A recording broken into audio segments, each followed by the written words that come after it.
నమస్తే, welcome to Telugu రాజ్యం. ప్రస్తుతం మనతో పాటు ఉన్నారు పొలిటికల్ అనలిస్ట్ కేఎస్ ప్రసాద్ గారు. నమస్కారం. నమస్తే అండి. నిన్న ఏపీ ప్రతిపక్ష నేత వైఎస్ జగన్మోహన్ రెడ్డి గారు మోంతా తుఫాను ప్రభావిత ప్రాంతాల్లో పర్యటించారు. ముఖ్యంగా ఆయన రైతుల సమస్యలనే విన్నవించుకున్నారు. ఇప్పుడు నిన్న పర్యటించిన టూర్ని అది రైతుల పరామర్శ కాదు, దండయాత్ర, రైతుల మీదే దండయాత్ర అన్నట్టు బుద్ధా వెంకన్న మాట్లాడుతున్నారు. ఓవరాల్గా వైఎస్ జగన్మోహన్ రెడ్డి కృష్ణా జిల్లా టూర్ని ఎట్లా చూస్తారు? ఎవరండి బుద్ధ వెంకన్న? ఈయనైనా పెద్ద ఇదే, ఏం తెలిసిన మాట్లాడాడు. కృష్ణా జిల్లా టూర్లో నిన్న రైతుల యొక్క వ్యతలు ఒక అపోజిషన్ లీడర్గా అతను నిలవలసిన పని, అతను చేయవలసిన పని చేశాడు. నేను ఒక లెక్క చెప్తాను మీకు. ఈ గవర్నమెంట్ వెసెస్ ఆ గవర్నమెంట్ అన్నది మనకి ఈ 10 సంవత్సరాల ట్రాక్ రికార్డ్ని కనుక మీరు ఆద్యంతం గమనిస్తే, నేను ఇప్పటికి చాలాసార్లు ప్రజెంట్ చేశాను. కానీ ఏ రోజుకి ఆ రోజు ఎలా అయిందంటే మనకి రెడ్డి వచ్చారు మొదలెట్టండి కథలాగే ఉంది రోజు. ఎందుకంటే మీకు ఈ ప్రభుత్వం యొక్క తప్పిదం, ఘోర తప్పిదం ఏంటంటే, జగన్మోహన్ రెడ్డిని ఏంటి 4 రోజుల తర్వాత నీకేంటి బెంగళూరు నుంచి ఫ్లైట్లు లేవా ఇవన్నీ మాట్లాడతారు. మీరేం చేశారు? మీరు ఎప్పుడు వచ్చారు? కరెక్ట్గా 24 గంటల ముందు దిగారు. అంటే ఎలా వచ్చారు? చూడండి, సంవత్సరం అంతా ఎగ్జామ్ కోసం చదువుకునే పిల్లల్లా కాకుండా ముందు రోజు రాత్రి చదివి ఎగ్జామ్ రాస్తారు చూడండి. దానికి మీకు ఏమైనా తేడా ఉందా?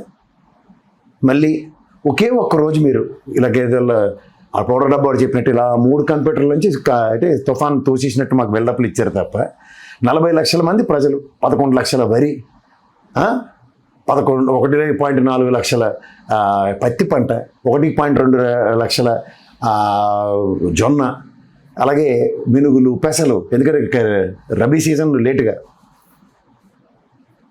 లేటర్ ఖరీఫ్ అంటాం, రబీ కాదు ఇది, ఖరీఫ్ సీజన్, లేట్ ఖరీఫ్ అన్నాం దీన్ని. సో అందుకని మీకు ఏ పంటలు ఏ ప్రాబ్లంలు వచ్చాయో మీ దగ్గర ప్రాథమిక అవగాహన లేదు. ఎందుకు నేను మొన్న కూడా చెప్పిన, మీ దగ్గర ఈ క్రాప్ బుక్ అని సచివాలయ వ్యవస్థలో కానీ లేదంటే గ్రామ దీంట్లో కానీ ఎక్కడైనా మీరు మెయింటైన్ చేశారంటే ఏమీ లేదు. మెయింటైన్ చేయనప్పుడు మీ దగ్గర ఎక్కడి నుంచి వస్తాయి అవి? ఏమని చెప్పగలరు మీరు? మీ దగ్గర ఆన్సర్ లేనప్పుడు ఏం చేస్తారంటే బుల్డోస్ చేసుకుంటూ వెళ్ళిపోవడం.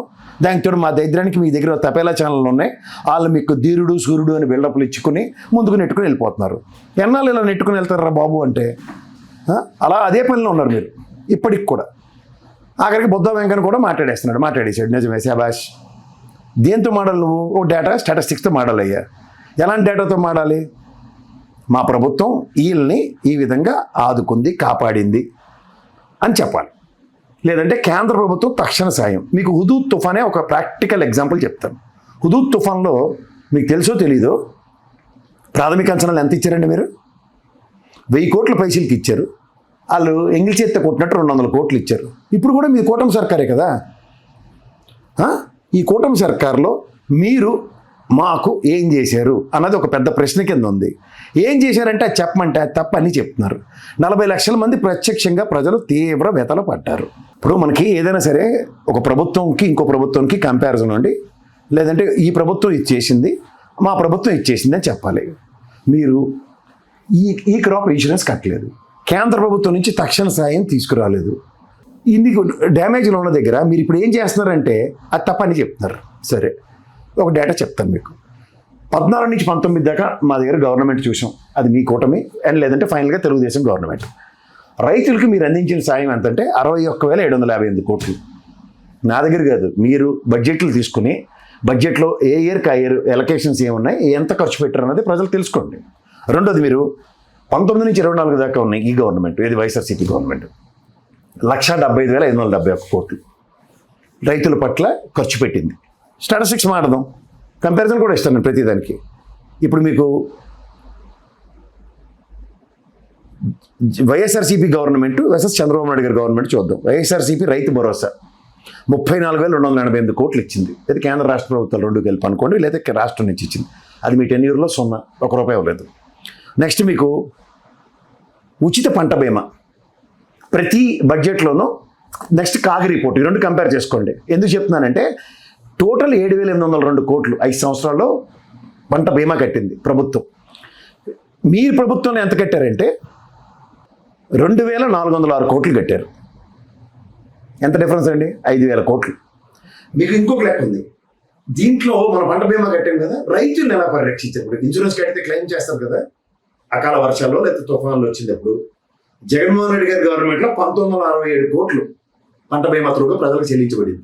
అది అగ్రిగేట్ 70-80 వేలు. మీ ప్రభుత్వంలో అంటే 14 నుంచి 19 ఉన్న గవర్నమెంట్లో 793 కోట్లు మాత్రమే క్లెయిమ్ చేయబడింది.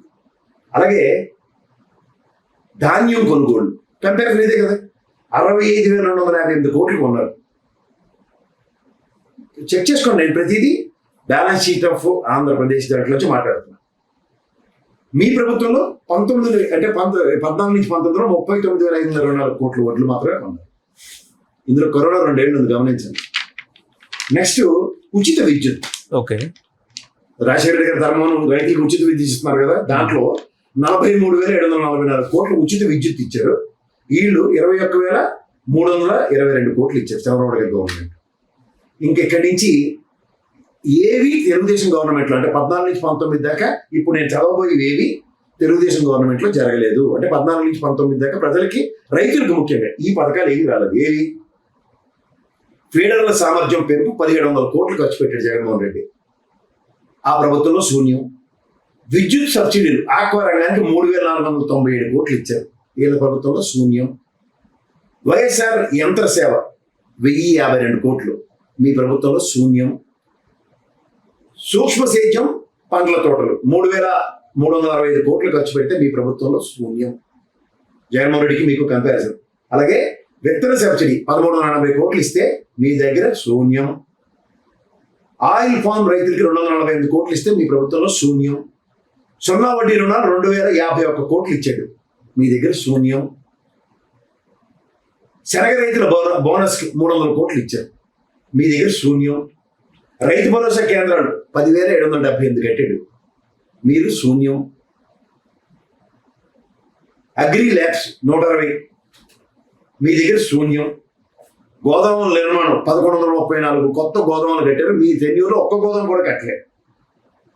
ఆహార ధాన్యాల ఉత్పత్తి 189.2 లక్షల టన్నులు ఉత్పత్తి జరిగితే ఇంక్లూడింగ్ కరోనా పాండమిక్లో కూడా మీ ఆయల్లో కేవలం 124.95 టన్నులు మాత్రమే. ఉద్యానవన పంటలు 368.83 లక్షల టన్నులు ఉత్పత్తి జరిగితే చంద్రబాబు గారి గవర్నమెంట్ 205 లక్షల టన్నులు మాత్రమే. మీకు దీనివల్ల 89,246 కోట్లు వ్యవసాయ ఉత్పత్తుల త్రూగా రాష్ట్ర ఖజానాకి ఆదాయం వచ్చింది. చంద్రబాబు గారి ఆదాయంలో 59,914 కోట్లు.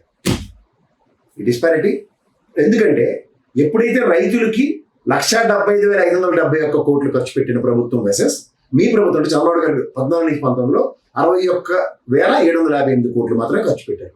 ఈ డిఫరెన్స్ ఈ డిస్పారిటీలో ప్రయారిటైజేషన్ ఎక్కడ ఉంది?